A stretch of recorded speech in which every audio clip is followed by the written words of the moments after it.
오늘은 거룩하고 복된 주님의 날입니다. 다 같이 자리에서 일어나셔서 살아계신 하나님께 예배 드리겠습니다.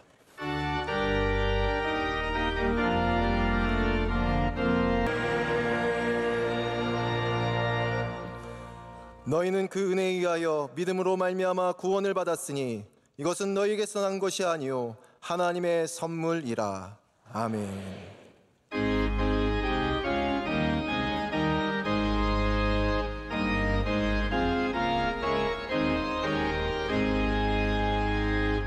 만국의 근원 하나님, 온 백성 찬송 드리고 저천사여 찬송하세. 찬송 성부 성자 성령.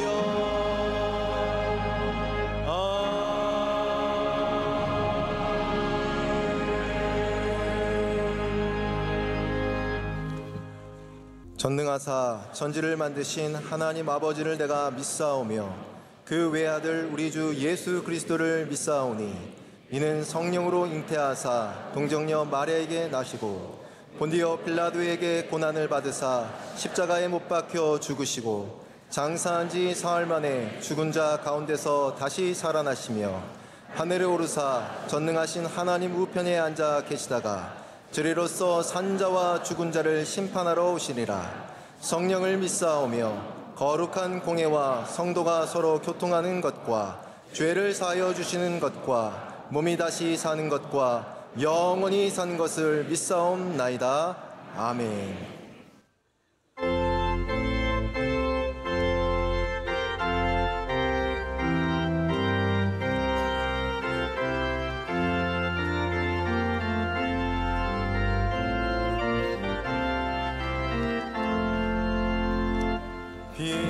피난처에 있으니 환난을 당한 자 이리 오라. 땅들이 변하고 물결이 일어나 산 위에 넘치네 두렵잖네. 이방이 떠들고 나라들 모여서 진동하나.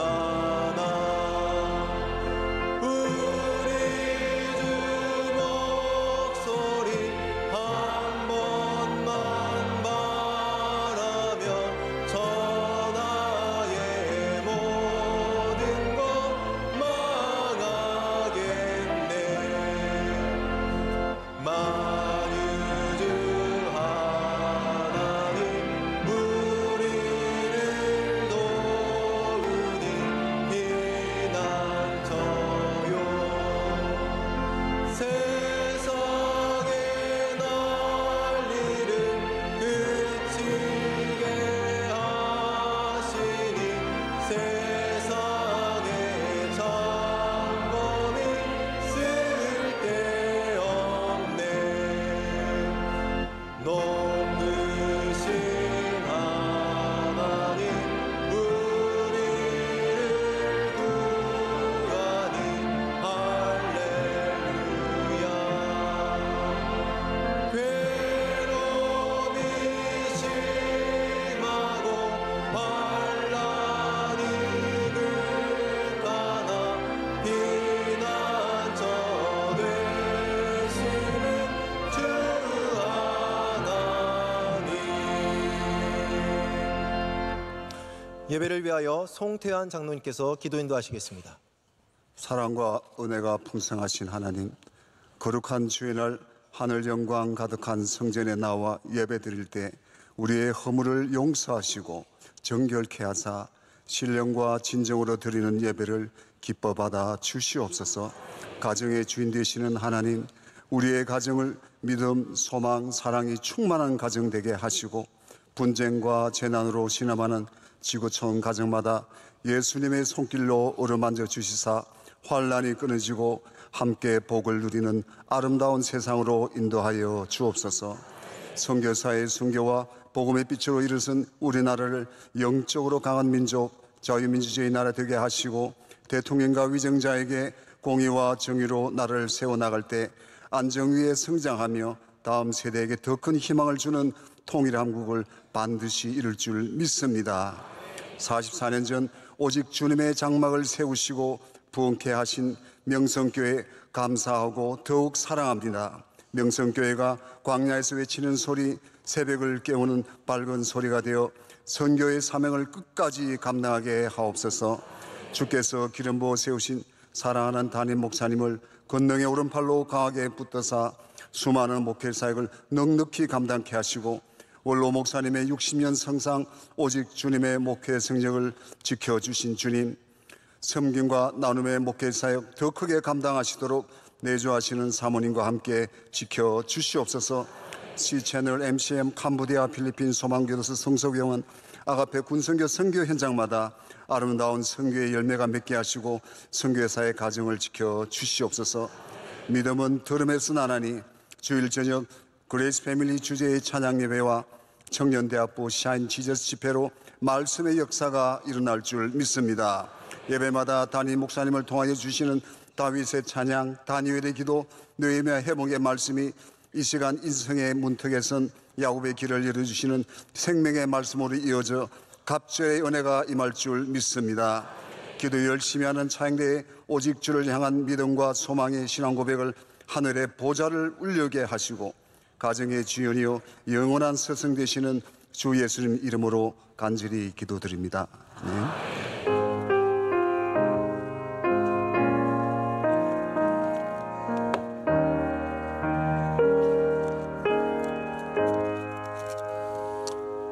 오늘 우리 주신 하나님의 말씀은 구약성경 창세기 31장 6절에서 13절 말씀입니다. 창세기 31장 6절에서 13절 말씀입니다. 제가 가진 성경으로 구약성경 45면쯤에 있습니다. 이 말씀을 이치훈 집사님과 김세실 집사님께서 봉독해 주시겠습니다. 그대들도 알거니와 내가 힘을 다하여 그대들의 아버지를 섬겼거늘 그대들의 아버지가 나를 속여 품삯을 10번이나 변경하였느니라.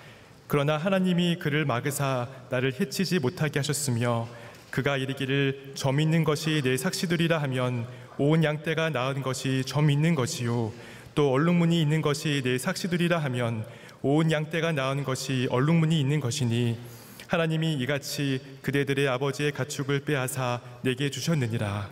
그 양떼가 새끼 뵐 때 내가 꿈에 눈을 들어보니 양떼를 탄 숫 양은 다 얼룩무늬 있는 것과 점 있는 것과 아룽진 것이었더라.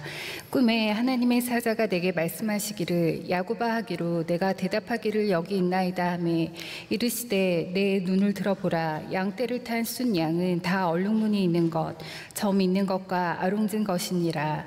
라반이 내게 행한 모든 것을 내가 보았노라. 나는 베델의 하나님이라. 내가 거기서 기둥에 기름을 붓고 거기서 내게 서원하였으니 지금 일어나 이곳을 떠나서 내 출생지로 돌아가라 하셨느니라. 아멘.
이제 말씀으로 은혜 받는 시간입니다. 담임 목사님께서 인생의 문턱에서 하나님을 찾으라 라는 제어로 말씀 증거하실 때 우리에게 큰 은혜의 시간이 될 줄로 믿습니다. 하나님께서 귀한 찬양 크게 영광 받으신 줄로 믿습니다. 제가 지난 수요일 날 말씀을 전하지 못했습니다. 제가 뭐 해외를 나간 것도 아니고 지방에 간 것도 아닌데 말씀을 전하지 못했는데 아무도 궁금해하지 않으시고 아무도 물어보지 않으셔서 제가 물어보지 않는 질문에 좀 답을 해드리려고 합니다. 제가 작년부터 한 학기에 한 번씩 창의공학 아카데미, 창의 리더십 아카데미에서 강연을 하고 있습니다. 근데 그 강연 시간이 수요일 저녁 시간이라서 제가 부득이하게 한 학기에 한 번씩 교회 예배를 지키지 못하게 되었고 지난 수요일에도 그곳에서 강의를 하고 왔습니다. 이 아카데미를 만드신 분은 전 연세대 총장이신 김우식 장로님이신데 김우식 장로님이 저를 여기에 좀 불러주시면서 창의성과 이스라엘로 강연을 해달라고 말씀을 해주셨어요. 창의성과 이스라엘.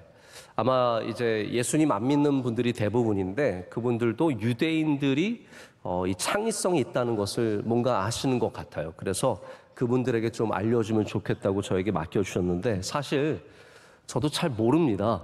그래서 좀 공부를 하면서 연구를 하면서 준비를 하게 되었고 준비하다 보니까 정말 중요한 이야기들이 많이 있더라고요. 그래서 그 가운데 하나를 여러분과 오늘 좀 나누고 싶은 마음이 있어서 준비를 하게 되었습니다. 저는 오늘 이스라엘이라고 하는 국가보다는 유대인이라고 하는 민족에 대해서 좀 말씀을 드리는 건데 여러분 잘 아시다시피 유대인들은 창의력으로 창조적인 삶으로 굉장히 잘 알려져 있는 사람들입니다.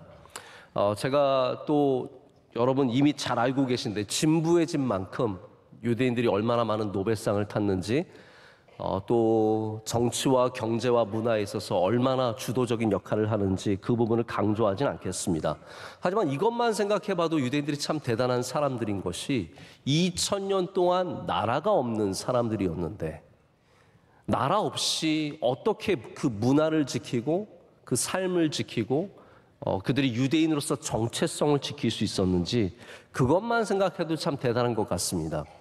이분들이요, 우리는 당연히 이제 성경이 히브리어로 적혀 있기 때문에 뭐 성경이 있으니까 히브리어를 썼겠지 하겠지만 사실은 소리 언어는 잃어버렸습니다. 여러분 유대인들이 한 나라에서 같은 언어를 사용하지 않으면 소리는 점점 달라지고 잃어버릴 수밖에 없기 때문에 나라를 잃어버린 2000년 동안 그들은 소리마저 잃어버리게 되었는데 이들이 20세기를 준비하면서 다시 소리 언어를 회복하였고 다시 되찾았고 그것뿐만 아니라 나라가 시작이 되면서 이스라엘이라는 국가를 통해서 굉장히 번성하는 국가를 이루었습니다. 지금 물론 하마스가 시작한 전쟁으로 인해서 이스라엘과 하마스 그쪽 가자 지역까지 굉장히 어려운 고난과 고통 중에 있습니다.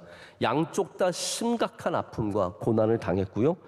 제가 그래서 이런 갈등 속에서 이스라엘이라고 하는 국가를 찬양하고 유대인을 찬양하는 것이 아니라 그들 안에 있는 이 삶을 지켜온 중요한 가치를 통해서 우리가 그곳에 어떤 하나님의 은혜가 있었는지 또 우리가 그러한 시간을 지나갈 때 어떻게 창조적으로 하나님의 은혜를 구해야 하는지를 좀 함께 생각을 해보고자 합니다.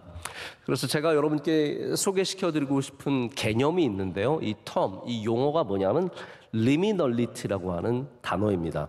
혹시 여러분 liminality라고 들어보셨습니까? 안 들어보신 게 당연합니다. 걱정하지 마. 아는 척 안 하셔도 됩니다. 아는 척 하는 사람은 거짓말일 가능성이 굉장히 큽니다. 저도 liminality라는 말을 이번에 처음 듣게 되었는데 제가 이거를 여러분께 좀 쉽게 소개시켜드리기 위해서 화면을 하나 좀 보여드릴게요. 여기에는 골짜기와 골짜기를 잇는 다리가 있습니다. 이 한 산, 다른 산, 여기서 저 골짜기로 넘어가기 위해서 저곳으로 넘어가기 위해서 다리를 건너가는데 이것을 이 다리의 공간, 이 사이 공간, 이 문턱의 공간을 우리가 liminality라고 하는 단어를 써서 표현을 합니다. 왜냐하면 limen이라고 하는 단어가 라틴어인데 문지방, 문턱이라는 뜻이에요. liminality는 이와 같이 경제, 물리적인 우리의 삶의 자리에서 다른 곳으로 이사를 가거나 새로운 곳으로 옮겨가는 것을 포함해서 감정적인 그런 공간들, 비유적인 그런 사건들, 이 모든 것이 바로 이 리미널리티, 우리 사이의 공간을 말해주는 그러한 개념입니다. 다음 화면을 보시면 리미널리티가 어떻게 움직이는지를 보게 되는데요. 변화가 가능한 공간, 전환 중에 있는 공간, 문턱, threshold라고 하죠. 우리나라 사람들은 이 문턱이라는 개념을 잘 쓰지 않는데 서양 사람들은 이 threshold라고 하는 문턱이라는 말을 굉장히 많이 씁니다. 왜냐하면 문턱은 아직 들어가지 않은 상태를 말합니다. 아직 들어가지 않았지만 그곳에 들어가고자 하는 마음이 있는 그러한 threshold를 문턱이라고 말하는데 리미널리티가 바로 문턱입니다. 그리고 무엇이 일어날지 모르지만 앞으로 많은 것들이 가능한 공간, 그런 시간, 그러한 상태를 리미널리티라고 합니다. 자, 이제 다시 화면을 끄고요. 여러분 아마 오늘 오셔서 내가 공부하러 온 게 아닌데 라고 생각하시는 분들도 계실 텐데 제가 여러분에게 어떠한 이 개념을 가르쳐 드린다기보다는요, 성경 안에 있는 사건을 통해서 이게 얼마나 우리의 삶에 이미 자리 잡고 있는지, 그리고 우리가 이 리미널리티라고 하는 문턱의 공간을 어떻게 믿음으로써 잘 지내야 되는지를 좀 말씀을 드리고 싶은 겁니다. 그래서 여러분, 성경에는 다양한 이 문턱의 공간의 이야기가 나옵니다. 사실 우리가 알고 있는 중요한 모든 성경의 순간들이 리미널리티의 순간이라고 해도 과언이 아닐 정도입니다. 예를 들어서 여러분, 아브라함이라고 하는 믿음의 조상을 아시지 않습니까? 아브라함은 하나님께 언약을 받았습니다. 어떤 언약을 받았냐 하면요, 너의 자손이 저 하늘의 별과 같이 많을 것이다, 저 해변의 모래같이 많을 것이다 라고 하는 하나님의 약속을 받았습니다. 자, 그런데 그 약속이 이루어지기까지 얼마나 많은 시간이 필요했습니까? 그가 아들을 이삭을 얻을 때까지 얼마나 많은 시간이 지나갑니까? 그러니까 약속과 약속의 성취 사이에 그 모호한, 그 불안한, 알지 못하는 그 시간을 우리가 리미널리티라고 부르는 거죠. 근데 그 시간이 아브라함에게 절대로 저주의 시간과 절대로 나쁜 시간만은 아니었습니다. 우리가 성경을 보면은 아브라함이 아들 이삭을 얻기까지 가나안 땅에 정착하기 위해서 많은 노력을 합니다. 브엘세바까지 내려가고, 그런데 그 중에 하나님께서 그에게 은혜를 주시죠. 그의 집이 번성함을 누리게 됩니다. 그의 가정이 단단해집니다. 그 가운데 물론 실수도 하고 잘못된 일도 하지만 그가 그 리미널리티의 시간을 통해서 하나님과 굉장히 가까워지고 오히려 번성해지는 그런 시간을 누리는 그런 것을 우리가 볼 수 있습니다. 또 하나 제가 예를 들자면 광야의 시간입니다. 제가 아까 전에 보여드렸다시피 리미널리티는 한 공간을 떠나서 다른 공간으로 가기까지의 그 사이의 공간 혹은 시간을 말합니다. 이스라엘이 출애굽했습니다. 애굽을 떠났어요. 그리고 하나님께서 약속하신 가나안 땅까지 가기 위해서 그들이 머물렀던 장소가 있습니다. 거기를 우리가 광야라고 부릅니다. 그들은 광야에서 40년 동안 머물면서 굉장히 모호한 삶을 살았습니다. 이제 애굽을 떠났으니까 애굽 사람도 아니에요. 그런데 가나안에 못 들어갔으니까 가나안 사람도 아니죠. 그들은 거기에서 하나님께서 자신들의 정체성 훈련, 즉 하나님의 백성이 되는 훈련을 시켜주시는 것을 경험하게 되었고, 그 광야에서 하나님의 은혜 없이는 살 수 없었기 때문에 그들이 오히려 광야에서 더 단단한 믿음으로 훈련받는 그런 시간을 갖게 됩니다. 여러분, 그래서 문턱의 시간은 우리에게 모호한 시간이지만 우리가 그 시간을 하나님과 함께 보내면 우리에게 복된 시간이 될 수 있습니다. 그 불안정한 시간에 안정적인, 절대적인 하나님을 만나면 우리는 거룩하고 아름다운 시간으로 변화될 수 있다는 것이죠. 그래서 이스라엘은 이 광야의 삶, 문턱의 삶을 오랫동안 보내면서 이 나라가 더욱더, 이 민족이 더욱더 단단해졌다는 것입니다. 그럼 문턱의 삶이 우리에게 얘기하는 것은 아직 이루어지지 않았다는 것이고, 그것이 우리를 긴장으로 붙잡아 준다는 그런 얘기입니다. 자, 오늘 우리가 본문의 이야기를 그러면 어떻게 여기에 상황에 맞게 볼 수 있겠습니까? 야곱의 상황 역시 문턱의 삶을 지나가고 있는 가운데 있었습니다. 여러분, 야곱 들어보셔서 아시죠? 아브라함의 아들, 이삭의 아들 야곱입니다. 그래서 이 세 명을 쉽게 외우는 방법은 아이야예요. 아이야. 아브라함과 이삭과 야곱입니다. 근데 야곱은 할아버지 아브라함과도 좀 다르고요. 아버지인 이삭과도 좀 다릅니다. 이분이 아주 독특한 분이에요. 제가 야곱에 대해서 할 말이 참 많은데 오늘 좀 거기에 대해서 여러분께 조금 소개할 시간이 있을 것 같습니다. 야곱이 장자권을 자기의 형인 에서에게서 뺐죠. 속여서 뺐습니다. 그리고 나서는 이제 형도 무섭고 상황이 이상하게 변해가니까 어머니 리브가가 너는 안 되겠다. 도망을 쳐라. 가라. 라고 해서 그의 외삼촌이죠. 리브가의 오라비인 이 라반의 집에 보냅니다. 가는 중에 그 루스라고 하는 도시, 루스가 지금의 베델입니다. 베델에서 하나님이 나타나셔서 그에게 약속해 주십니다. 아브라함과 똑같은 약속을 해주세요. 너를 번성하겠다. 너의 자손을 늘려주겠다. 근데 그 약속을 받고 나서 이제 외삼촌 라반의 집에 가게 됩니다. 근데 거기 가서 그의 사촌인 라헬을 보면서 깊은 사랑에 빠집니다. 그래서 라헬을 얻기 위해서 열심히 일하죠. 근데 이 라반이 이게 참 여러분 성경엔 아이러니한 사건들이 많은데 야곱이 속여서 장자권을 받았는데 그가 결국은 삼촌한테 엄청 속습니다. 그래서 항상 여러분 뛰는 놈 위엔 나는 놈이 있다는 걸 아셔야 돼요.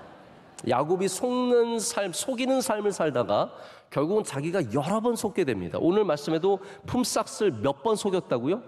10번을 속였다고요. 여러분 그래서 라반 같은 악덕 기업주가 없어요. 이 사람은 굉장히 문제가 많은 사람이고요. 라반은 정말 위험한 사람이에요. 그래서 어느 정도냐면 나중에는 야곱을 사실은 해칠 생각도 있었어요.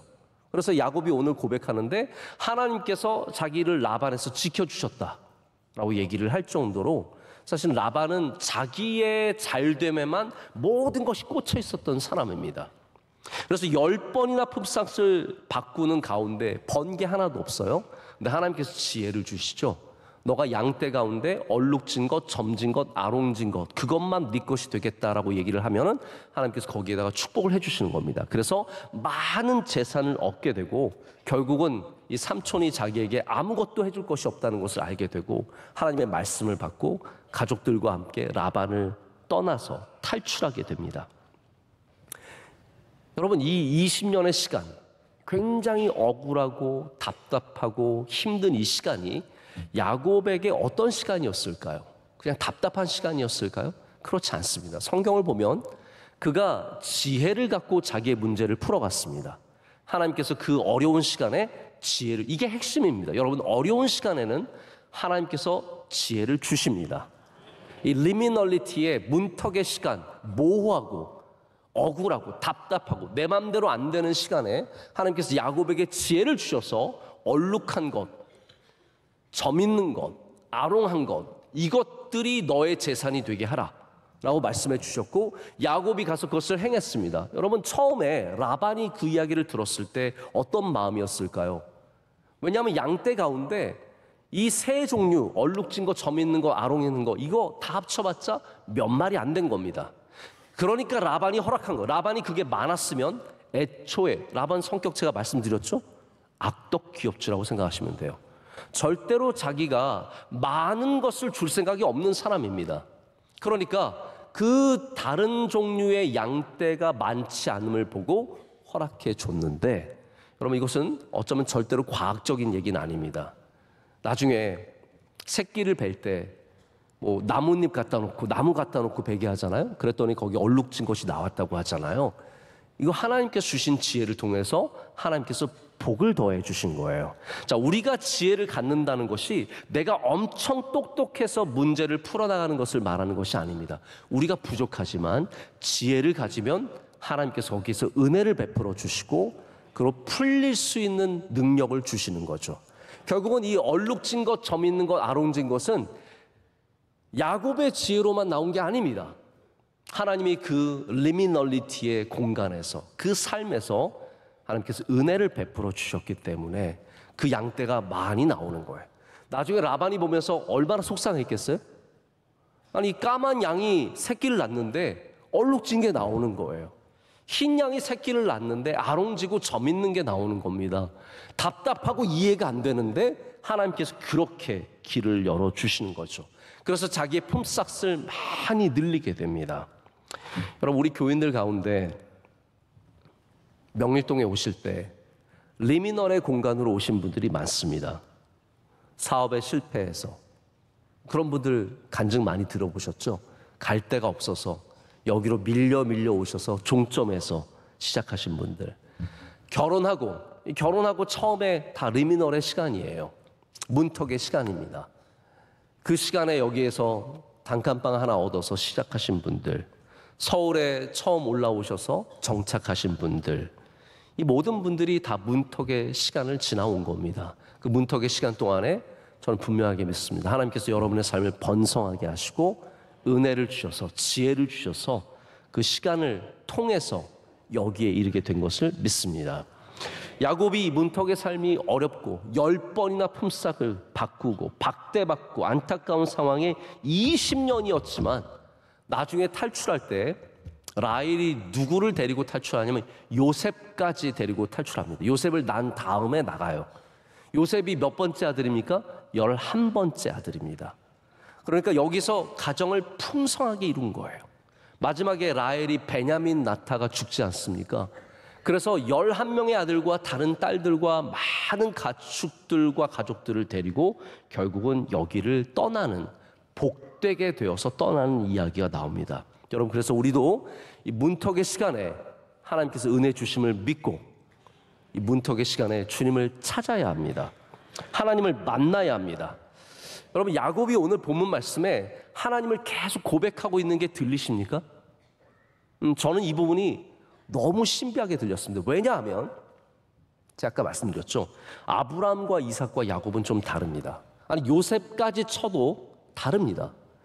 아브라함과 이삭과 요셉은 하나님과 동행하는 것이 굉장히 선명하게 보입니다. 그들은 하나님과 함께하기 위해서 수고했고 애썼어요.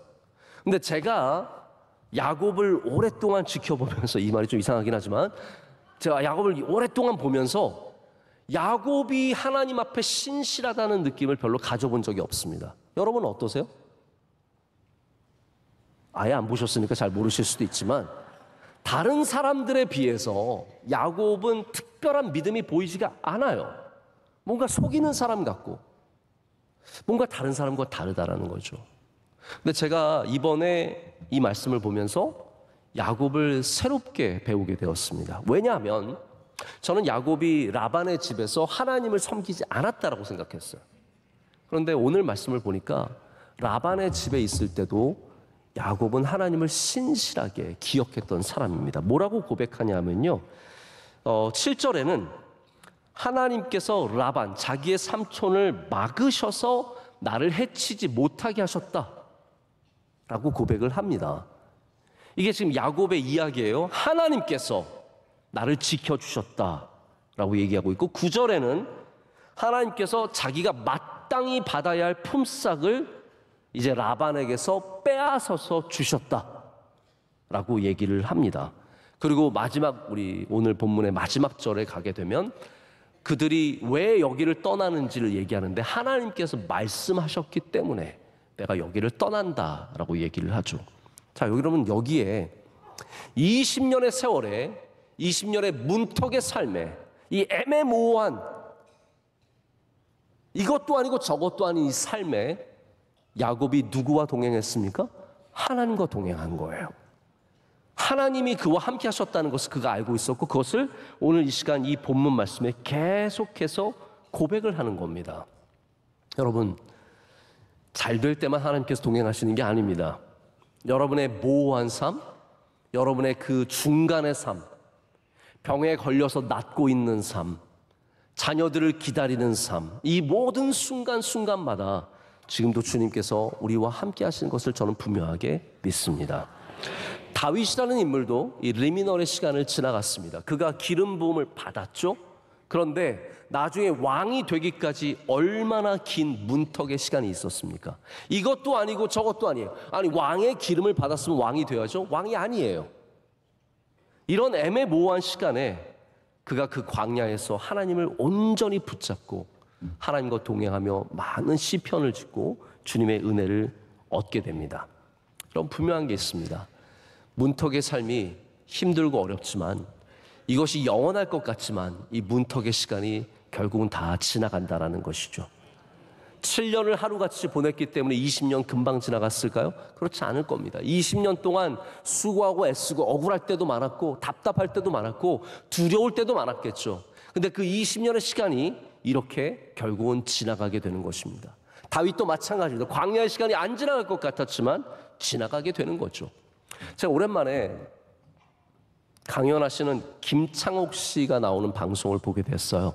여러분 김창옥 씨라고 아십니까? 그 입 크신 분 있잖아요. 네, 그분 강연 참 재밌고 감동이 많은데 저는 또 그분이 이제 워낙 기독교적인 세계관으로 강연을 하기 때문에 더욱더 좋은 이야기가 많다고 생각을 합니다. 근데 이분이 유퀴즈라고 하는 유재석 씨가 진행하는 프로그램에 나왔는데 자기가 책에서 읽은 거라고 하면서 이런 얘기를 하더라고요. 대부분의 사람들이 일을 시작할 때는 열정이 있다고 합니다. 열정 때문에 정말로 하고 싶고 일찍 가고 싶고 늘 천천히 와도 자기는 일찍 가서 처음부터 열심히 준비해놓고 일을 시작하고 뭐 끝나도 지칠 줄 모르고 근데 그 열정이 있을 때는 대부분의 사람들이 마음에 이 열정이 영원할 것 같은 생각을 갖는다는 거예요. 여러분 교회 생활도 그렇게 시작하신 분들 계실 겁니다. 열정을 갖고 막 교회 오면 너무 좋고 막 일찍 와서 예배 준비하고 뭐 예배도 저는 제일 이제 걱정되는 분들이 예배 한 3번, 4번 드리시는 분들 계세요. 주일 낮 예배를 정말 3번, 4번 한 번 드리기도 힘드시죠, 여러분들은? 근데 어떤 분들은 여러 번 반복해서 드리면서 막 얼굴에 빛이 나요. 저는 그런 분들 보면 약간 걱정이 됩니다. 저 열정이 언제까지 갈 수 있을까? 근데 열정이 있다가 권태기가 온다는 거예요. 권태기는 어떤 마음이냐면 내가 지금까지 했던 모든 것들의 의미를 잃어버리는 거예요. 내가 그걸 뭐하러 했을까? 내가 이거 누굴 위해서 일하는 거지? 내가 뭐하러 그렇게 예배를 열심히 드렸지? 내가 교회 봉사 누굴 위해서 한 거지? 다 모든 것의 의미를 잃어버리고 그렇기 때문에 다 힘들게 느껴지는 거죠. 근데 이분의 말씀은 그거예요. 그 책이 얘기하는 바가 권태기도 영원한 것은 아니라는 거예요. 이게 끝나지 않을 것 같은데 이 시간도 지나가고 그리고 마지막에는 안정기에 들어간다라는 얘기를 할 때 제가 굉장히 공감을 하게 되었습니다. 여러분 우리가 이 리미널의 문턱, 문지방의 삶이 이 시간이 영원할 것 같지만 그렇지 않다라는 거예요. 지나간다라는 겁니다. 그렇기 때문에 잘 지나가야죠. 이 시간을 잘 보내야죠. 그러기 위해서 우리는 이 시간에 함께 하시는 하나님을 붙잡고 하나님이 주신 지혜를 가져야 하고 그냥 흘려보내는 시간이 아니라 번성하는 시간으로 만들어야 된다는 겁니다. 야곱처럼 지혜를 갖고 얼룩진 것과 점 있는 것, 아롱진 것을 찾아내서 거기서 나의 삶을 풍성하게 만드는 그러한 유대인들이 가졌던 창의력과 창조성을 가져야 된다는 겁니다. 여러분 다시 말씀드립니다. 문턱의 시간은 창조의 시간이 될 수 있습니다. 이스라엘이 가장 창의력으로 뛰어난 민족으로 알려져 있고 거긴 여러 가지 이유가 있습니다. 그들은 성경을 열심히 공부하는 사람들이었고 그것을 통해서 이들은 창의력을 갖게 되었습니다. 탈무드의 이야기, 이 많은 것들을 함께 토론하고 논쟁하면서 이들은 창의력을 더 갖추게 되었어요. 근데 여러분 그것만이 아니라는 겁니다. 이스라엘이 2000년 동안 나라 없이 떠돌면서 수많은 나라에 흩어져 살았습니다. 여러분 중국에도 유대인들이 살았던 거 아십니까? 이스라엘의 박물관에 가면 중국 스타일로 지은 그들의 회당, 시나고그가 옮겨져 와 있습니다. 중국에도 유대인들이 살면서 그들의 믿음을 지켰고요. 다양한 곳에서 유대인들이 살면서 전통과 문화와 신앙을 지켰습니다. 근데 그들에게 있는 문제가 뭐냐 하면 그 나라 사람도 아니고 이스라엘 사람도 아닌 문턱의 삶을 살았다는 거예요. 내가 여기서 태어나서 여기서 살고 있지만 이 나라 사람이 아니에요. 여러분 왜 한국 사람들이 이민 가서 잘 살고 열심히 사는지 아십니까? 문턱의 삶이기 때문이에요. 내가 여기서 태어났고 독수리 여권 미국 시민이고 나는 영어밖에 할 줄 모르는데 사람들은 나를 영원히 이방인 취급합니다. 한국 사람들이 미국에서 몇십 년을 살아도 미국 사람들이 맨날 go home 그러거든요. This is my home. 그래도 아니야, 너의 나라로 가 그래요. 그러니까 그 문턱의 삶에서 창조력과 창의성과 투쟁이 아니면 살아날 수가 없는 거예요. 유대인들이 작은 민족이지만 그들이 핍박과 어려움에 담대하고 절대로 지지 않고 끝까지 싸우는 이유가 바로 이들이 문턱의 삶을 살았기 때문이라는 겁니다. 문지방은 모호성을 갖고 있습니다. 질서가 해체되고 유동적이 되고 새로운 질서를 확립할 수 있는 가능성이 있는 곳이 바로 그곳입니다. 여기서 유대인들은 바로 그들의 민족의 특이한 이 창의성을 갖게 된 것이죠. 제가 음식을 한번 생각해 봤어요. 지난 금요일 날 제가 짜장면을 먹었거든요. 여러분, 짜장면, 괜히 이런 말씀 드리는데 지금 점심시간 다가오는데 짜장면 참 맛있지 않습니까? 짜장면을 누가 만들었습니까? 우리나라에 사는 중국 분들이 만들었어요. 중국에 가면 짜장면이 있어요, 없어요? 없습니다. 중국에 가서 아무리 중국식으로 짜장면 달라 그래도 안 줍니다. 왜냐하면 이 문턱의 삶을 살아가는, 한국에 살아가는 중국 분들이 여기서 살기 위해서 창조적으로 만들어낸 음식이에요. 여러분, 짬뽕 누가 만들었습니까? 일본에 사는 중국 분들이 만든 거예요. 그래서 짬뽕이 여러분 우리나라 말이 아닙니다. 짬뽕, 일본 말이에요. 거기 살아가는 분들이 거기서 이거 저것 갖다 놓고 막 끓이다 보니까 그게 짬뽕이 된 거예요. 그래서 한국 사람들은 그 허물건한 그 나가사키 짬뽕을 먹을 수 없어서 거기다 고춧가루 팍팍 넣다 보니까 우리가 빨간 짬뽕이 된 거죠. 근데 이것도 다 문턱의 삶을 살아가는 사람들이 만들어낸 거예요. 문턱의 삶을 살아가다 보면 이렇게 창조적이 될 수밖에 없습니다. 여러분, 어느 문턱에 있든지 하나님이 주시는 지혜로 창조적이 되시길 축복합니다. 다윗을 생각해 보십시오. 다윗이 만약에 장수로서 골리앗을 만났더라면 그가 물맷돌을 썼을까요? 칼을 썼을까요? 그가 칼을 썼을 겁니다. 근데 그는 장수가 되기 전에 문턱의 상황에서 골리앗을 만났어요. 어린 소년이에요. 용감해요. 그러나 갑옷이 안 맞아요. 사울이 말하기를 내 갑옷을 입고 한번 싸워봐라. 근데 입어보니까 전혀 안 맞습니다. 그걸 입고 싸우러 나가면 바로 죽을 거예요. 그러니까 저는 맨몸으로 싸우겠습니다. 내 칼을 들어봐라. 안 맞아요. 저는 물맷돌 쓰겠습니다. 여러분, 다윗의 창조력이 어디서 나왔습니까? 그가 성장한 베테랑의 장수였으면 절대로 물맷돌 못 던집니다. 그러나 그가 문턱의 위치에 있었기 때문에, 장수가 아니었기 때문에, 전쟁을 해본 적이 없기 때문에 가서 물맷돌 골라와서 골리앗에게 던져 골리앗을 죽이게 된 겁니다. 여러분, 우리의 삶이 문턱의 삶이라고 해서 절대로 위축되지 마시길 축복합니다. 거기서 얻는 지혜와 거기서 얻는 하나님이 주시는 것들이 우리에게 가장 강력한 무기가 될 수 있고, 이렇게 아롱진 것으로도 부유해질 수 있듯이, 얼룩진 것으로도 부유해질 수 있듯이, 여러분의 삶이 문턱의 삶이라고 할지라도 하나님이 주시는 지혜가 있으면 번성하는 삶이 될 줄로 믿습니다. 자, 이제 제가 말씀을 정리하고 맺고자 합니다. 오늘 본문에 우리가 읽진 않았지만 몇 절 뒤에 야곱이 라헬과 함께 도망치는 이야기가 나옵니다. 뭐 라헬만 있는 것은 아니지만 라헬이 주인공이 되어서 나옵니다. 라반이 양털을 깎기 위해서 집을 비웠습니다. 우리 다윗의 이야기에서도 보지만 양털 깎는 그때는 잔치입니다.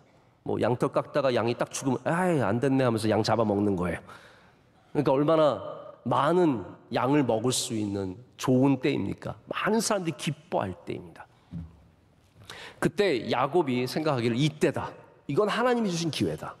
우리 이제 나가자라고 해서 온 가족들을 데리고 탈출합니다.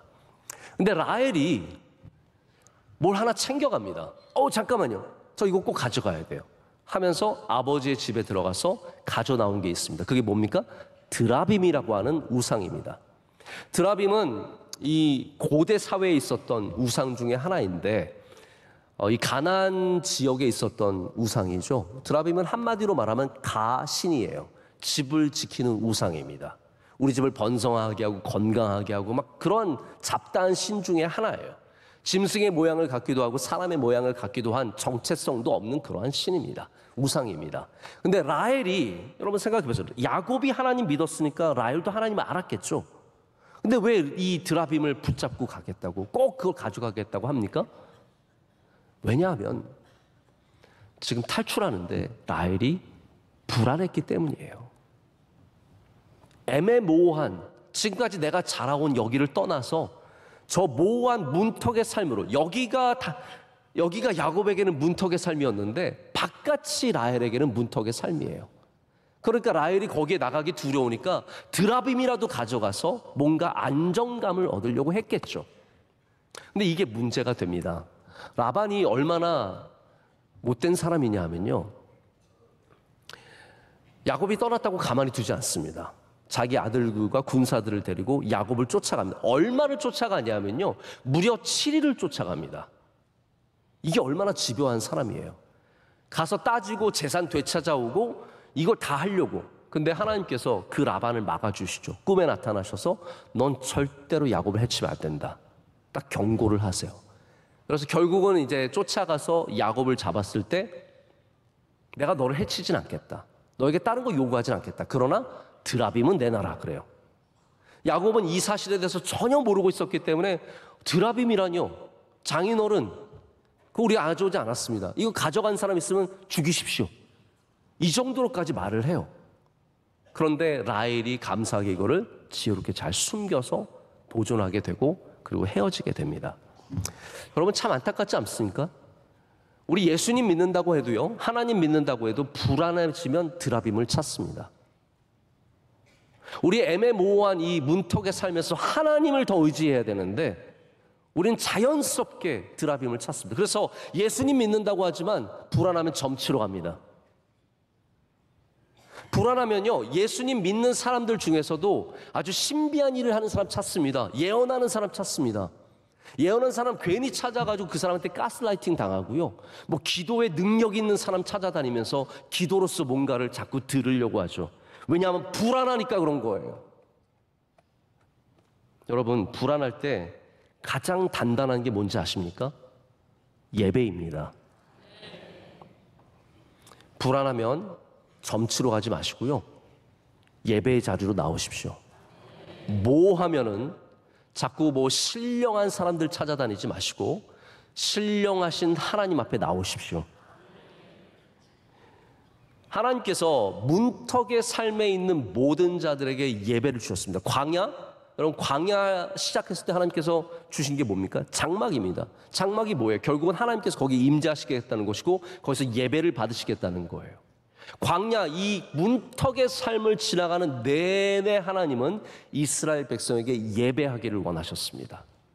그 예배가 그들을 단단하게 하기 때문입니다. 아까 말씀드렸던 아브라함이 가나안 땅에서 모든 곳을 돌아다니면서 정착하기까지 계속 돌아다니면서 있을 때 아브라함이 했던 것이 무엇입니까? 세겜에 갔을 때도, 헤브론에 갔을 때도, 브엘세바에 갔을 때도 항상 그는 제단을 쌓고 여호와의 이름을 불렀습니다. 그것이 그를 단단하게 했습니다. 우리는 이 문턱의 삶에서 더욱더 예배하는 사람들 되어야 합니다. 드라빔을 버리고 하나님을 붙잡으십시오.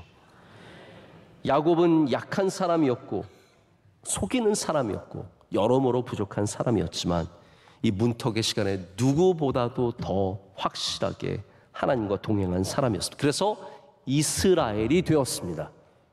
이스라엘이라는 이름은 야곱에게 주신 하나님의 주신 이름입니다. 여러분, 이 문턱의 삶 속에서 여러분도 이스라엘 되시길 축복합니다. 문턱의 시간 속에, 문턱의 세월과 공간 속에서 하나님을 붙잡으시고 하나님을 찾으시고 하나님과 동행하신 여러분 되시기를 축복합니다. 기도하겠습니다. 하나님 감사합니다. 오늘 우리 주님 앞에 나오게 하시고 이 단단한 예배를 붙잡게 하심을 감사합니다. 하나님, 우리의 인생의 모든 불안함과 걱정과 근심들 다 주님 앞에 내려놓게 하여 주시오며 우리를 지혜롭게 하시는 하나님의 은혜를 누리게 하시고 우리를 붙잡아 주시는 하나님의 능력 안에 살아가며 우리 모두가 이스라엘 되게 하여 주시옵소서. 예수님의 이름으로 기도드립니다. 아멘. 아멘. 찬송가 382장 1절, 2절, 4절입니다.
부족한 입술로 찬양하게 하시니 주님 우리 통해 계획하시니 너를 통해 하시니 기대해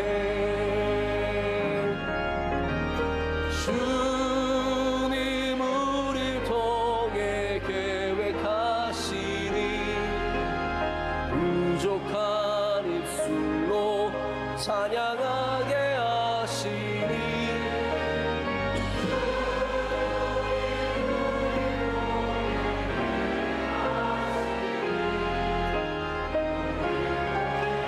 하시니 기대해. 이제는 우리 주 예수 그리스도의 크신 은혜와 우리의 문턱의 삶 속에 인도하시고 보호하시고 역사하시는 하나님의 그 놀라우신 사랑과 우리의 삶을 인도하시고 우리의 삶 가운데 역사하시며 교통케 하시는 성령님의 역사하심이 주의 말씀을 붙잡고 우리의 삶으로 돌아가며 우리의 가정으로 돌아가는 주님의 모든 사랑하시는 백성들 위해 이제로부터 영원토록 함께 하시기를 간절히 축원하옵나이다. 아멘.